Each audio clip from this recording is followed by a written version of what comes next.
এত রিস্ক এত ডেঞ্জার অবস্থা রেখে আপনারা দিব্যি আরামাসে চলতেছেন, আমি চিন্তা করতে পারতেছি না। আমি আপনাদের বিরুদ্ধে আমি অ্যাকশন যাবো। সবার আগে আমাদের হাওয়াটাকে রক্ষা করতে হবে। পরে কি হয়েছে কি ভুল শুদ্ধ নিয়ে কথা বলবো পরে, কিন্তু এটা ভুল হয়েছে 100%, কিন্তু আমাদের হাওয়া রক্ষা করতে হবে, আমার জনগণকে রক্ষা করতে হবে। প্রথমে এইটাকে একটু বড় করে মাটি দিতে হবে, জিও দিতে হবে, বাঁশ দিতে হবে, এবং আপনার ওই যে বাঁশ দিয়ে প্রোডাকশন দিতে হবে। সাথে আর একটা ওই যে কি আপনার কম্পিটিশন একটা বাম নাকি বলেন, ওইটা দিতে হবে। ওইটা আগামী 4 দিনের মধ্যে দিতে হবে। আপনি কেমনে দিবেন আমি জানি না, কি করতে হবে এটা আমি জানি না। আপনার এটা করতে হবে। আন্দাজে এই হাওরকে রক্ষা করা যাবে না। আপনার আন্দাজি এখানে অফিস থেকে বসে ডিসিশন দেওয়া এক জিনিস, বাস্তবে ডিসিশন দেওয়া এক জিনিস। আপনারা এখনকার যে পরিবেশটা দেখছেন এটাও শান্ত পরিবেশ দেখছেন, নদীতে পারে নাই। যখন এই যে বৃষ্টি হচ্ছে, প্রতিটা বৃষ্টি প্রত্যেকটা মানুষের বুকের মধ্যে একটা কম্পন সৃষ্টি করে, আমার এই অঞ্চলের মানুষের।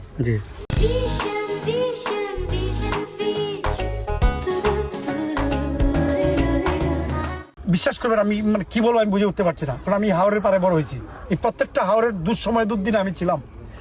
এখন আমি 1 সপ্তাহ বাইরে ছিলাম, আর আমি এদিকে আসা পড়ে নাই, কারণ আমি আপনারা হাওরের বাদ দেখাচ্ছেন যেগুলি হচ্ছে, এইগুলি আমাদেরকে দেখাই নিচ্ছেন। আমি ভাবছি সব ঠিকঠাক আছে। এখন এত রিস্ক এত ডেঞ্জার অবস্থা রেখে আপনারা দিব্যি আরামাসে চলতেছেন, আমি চিন্তা করতে পারতেছি না আপনারা কেমনে ইয়ে করছেন। আপনার আন্দাজের বাইরে এইগুলি আমি বারবার মানে আমি বুঝাতে পারতেছি না, আপনারা এক্সপ্লেন করতে পারতেছি না যে আমাদের কত বড় রিস্কের মধ্যে আপনারা রেখে দিয়েছেন। আর এই হাওর হচ্ছে মানে ফসলের জন্য সবচেয়ে বড় হাওর সুনামগঞ্জ জেলার মাঝে। কালকেই আপনি ওরা কথা বলবে যে বৃষ্টি হচ্ছে, বৃষ্টি হবে না, রোদ উঠুক, এইরকম চিন্তা ভাবনা করলে এই হাওর রক্ষা করা যাবে না। আমাদের চেরাপুঞ্জি বা মেঘালয়ে যখন বৃষ্টি হবে, বিশাল বড় ঢল হবে, এই ঢলে আমাদের এই হাওরগুলিকে রক্ষা করা যাবে না যদি ভালো না হয়। তা আপনাদের কাছে আমার অনুরোধ, 4 দিনের মধ্যে আমি খোঁজ নেব। আমি যদিও কালকে আমাদের অধিবেশন আছে 29 তারিখ, কালকে আমাদের পিএম আমাদেরকে ডাকছেন, আমি চলে যাব, কিন্তু এখানে আমাদের লোকজন থাকবে, আমাদের নেতৃবৃন্দরা আছে, ওনারা থাকবে, এখানে লোকাল মানুষ আছে, আমার প্রত্যেকটা মানুষের আমার যোগাযোগ আছে।